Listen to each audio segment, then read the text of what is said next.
Ini kita akan mendengarkan visi, misi, dan juga program kerja dari masing-masing calon wakil presiden. Kesempatan pertama akan diberikan kepada calon wakil presiden nomor urut 1.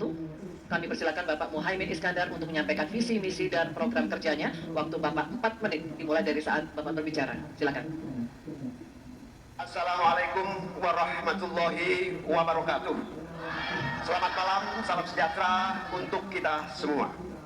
Hadratus Syekh Ki Hasyim Asy'ari, pendiri Nahdlatul Ulama, mengatakan petani adalah penolong negeri. Akan tetapi hari ini kita menyaksikan negara dan pemerintah abai terhadap nasib petani dan nelayan kita.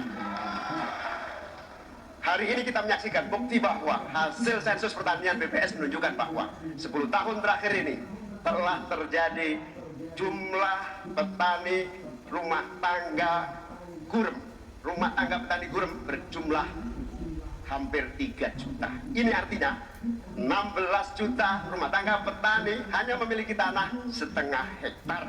Sementara ada seseorang yang memiliki tanah 500.000 hektar sebagai kekuasaan yang diberikan negara kepadanya. Di sisi yang lain, kita sangat prihatin. Upaya pengadaan pangan nasional dilakukan melalui food estate.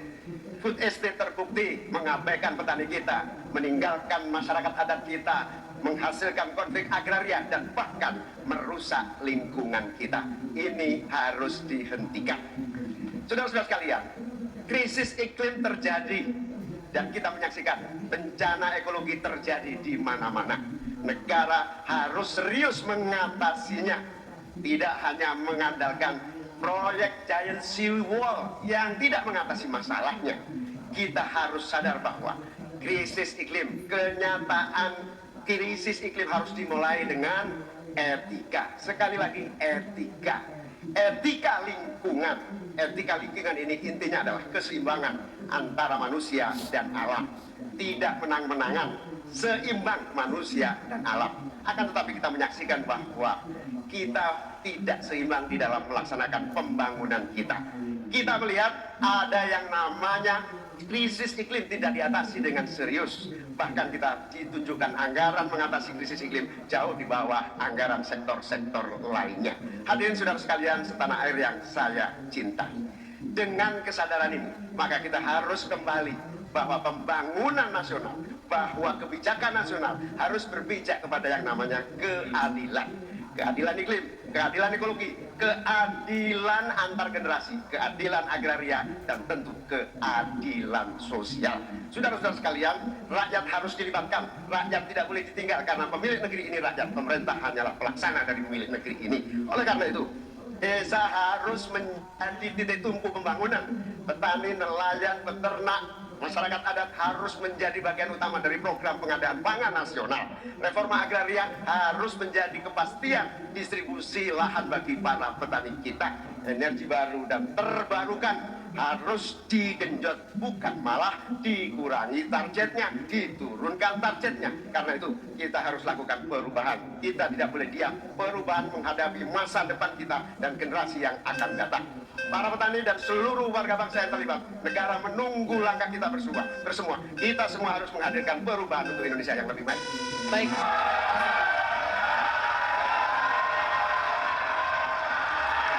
Cukup? Bapak Ibu cukup? Nanti kita berikan waktu di terakhir ya. Kita lanjutkan Bapak Ibu ya. Tenang. Baik, terima kasih Bapak Muhaimin Iskandar. Selanjutnya, kami persilakan calon wakil presiden nomor urut 2, Bapak Gibran Rakabuming Raka untuk menyampaikan visi, misi, dan program kerja. Waktu Bapak 4 menit dimulai ketika Bapak berbicara. Assalamualaikum warahmatullahi wabarakatuh. Salam sejahtera, salam, om swastiastu, namo buddhaya, salam kebajikan. Indonesia ini negara besar. Kita harus bersyukur Indonesia memiliki sumber daya alam yang sangat kaya. Di antaranya kita punya cadangan nikel terbesar di dunia, timah terbesar nomor 2. Oleh karena itu program hilirisasi harus dilanjutkan dan diperluas cakupannya. Tidak hanya hilirisasi tambang saja, tapi juga hilirisasi pertanian, sektor maritim, dan juga hilirisasi digital. Intinya kita tidak boleh lagi mengirim barang mentah. Untuk mengurangi ketergantungan pada energi fosil, kita akan dorong transisi menuju energi hijau seperti bioaftur, biodiesel, dan juga bioetanol. Yang sudah dilakukan meliputi B35 dan B40. Potensi energi baru terbarukan kita juga luar biasa sekali. Bisa mencakup 3.686 gigawatt yang meliputi energi surya, angin, air, bioenergi, dan juga panas bumi. Oleh karena itu, kerjasama Pentahelix wajib untuk didorong. Bapak Ibu yang saya hormati, teman-teman sesama anak muda, jika agenda hilirisasi, pemerataan pembangunan, transisi menuju energi hijau, ekonomi kreatif, UMKM bisa kita kawal, insya Allah akan terbuka 19 juta lapangan pekerjaan untuk generasi muda dan kaum perempuan. 5 juta diantaranya adalah green jobs. Green jobs ini adalah peluang kerja di bidang kelestarian lingkungan. Green jobs ini adalah tren peluang kerja masa kini dan masa depan. Untuk mendorong kesejahteraan petani, akan kita dorong terus ketersediaan pupuk dan bibit yang mudah dan murah. Untuk menjaga stabilitas harga pangan, akan kita optimalkan peran dari TPID, ID Food, Bulog, dan Badan Pangan. Untuk meningkatkan produktivitas para petani, akan kita dorong terus mekanisasi. Generasi muda akan kita dorong melalui smart farming. Agenda reforma agraria akan kita lanjutkan juga terkait kepemilikan tanah dan juga pemanfaatan tanah yang lebih berkeadilan. Program PTSL, redistribusi tanah, dan One Map Policy akan dilanjutkan. Anggaran dana desa sudah terbukti menurunkan angka desa tertinggal dan meningkatkan angka desa berkembang dan mandiri. Oleh karena itu, anggaran dana desa akan ditingkatkan sesuai dengan kekuatan fiskal di dalam negeri. RUU Masyarakat Hukum Adat akan didorong agar lebih berkeadilan. Karena sesuai dengan prinsip Sustainable Development Goals, yaitu Leave No One Behind. Narasi besarnya di sini adalah keberlanjutan dan penyempurnaan. Terima kasih. Wassalamualaikum warahmatullahi wabarakatuh. Masih ada waktu Bapak? Masih ada waktu. Mau dimanfaatkan atau tidak? Baik. Oke. Cukup? Cukup? Tenang. Tenang Bapak. Baik, Ibu. kita lanjutkan, Bapak Ibu. Kita lanjutkan. Cukup? Terima kasih. Kita lanjutkan ya. Kita lanjutkan. Baik.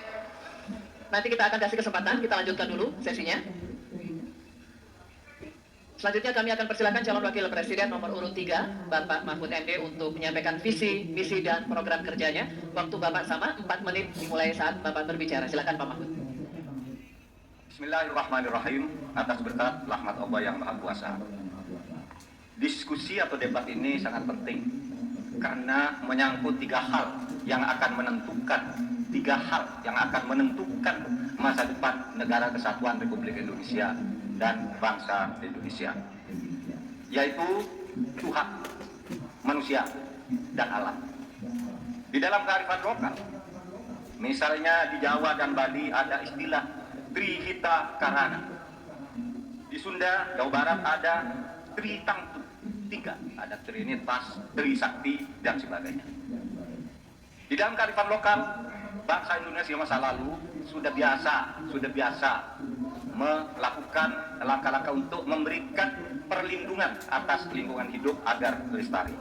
Bahkan konstitusi kita juga menyatakan bahwa sumber daya alam itu harus dikelola dan digunakan untuk sebesar-besar kemakmuran rakyat. Saudara, sumber daya alam kita sangat kaya, tapi pangan belum berdaulat. Petani makin sedikit, lahan pertanian makin sedikit, tapi subsidi pupuk makin besar. Pasti ada yang salah. Petaninya sedikit, lahannya sedikit, kok subsidinya setiap tahun naik? Pasti ada yang salah. Laut kita berlimbah, udara kita meracuni paru-paru kita. Investor masuk, industrialisasi terjadi, lingkungan rusak, rakyat menderita. Kemudian sumber daya alam menjadi sumber sengketa di antara rakyat dengan rakyat, antara pemerintah dengan pemerintah. Allah mengingatkan tentang ini dalam Al-Quran, Dahorul fasadi fil barri wal bahri bima kasabat aydin nas lidhiqahum ba'd dari amilu. telah terjadi kerusakan di bumi karena tingkah laku manusia di darat dan di laut. Ini ditunjukkan oleh Allah agar manusia sadar bahwa mereka telah merusak alam di negaranya yang dikuasai seharusnya oleh bangsanya. Saudara, saya katakan ini tidak mudah, tapi hanya dua kuncinya: komitmen dan keberanian. Pada 11 Juni 2011, sebagai Ketua MK, saya sudah mengatakan apa-apa yang diperlukan untuk ini. Saya membuat vonis tanggal 16 Juni bahwa sumber alam itu untuk memihak rakyat ukurannya ada 4. 1. Pemanfaatan, 2. Pemerataan, 3. Partisipasi masyarakat, dan kemudian juga penghormatan terhadap hak-hak yang diwariskan secara luhur kita. Kami akan gunakan 4 tolok ukur itu, tetapi saya tidak melihat pemerintah melakukan langkah-langkah apa sih yang diperlukan ini untuk menjaga kelestarian lingkungan alam kita. Maka kami punya program petani, bangga bertani di Laut Jaya, nelayan sejahtera.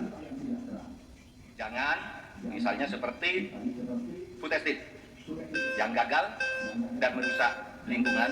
Yang benar aja, rugi dong kita. Terima kasih. Assalamualaikum warahmatullahi wabarakatuh. Baik, terima kasih.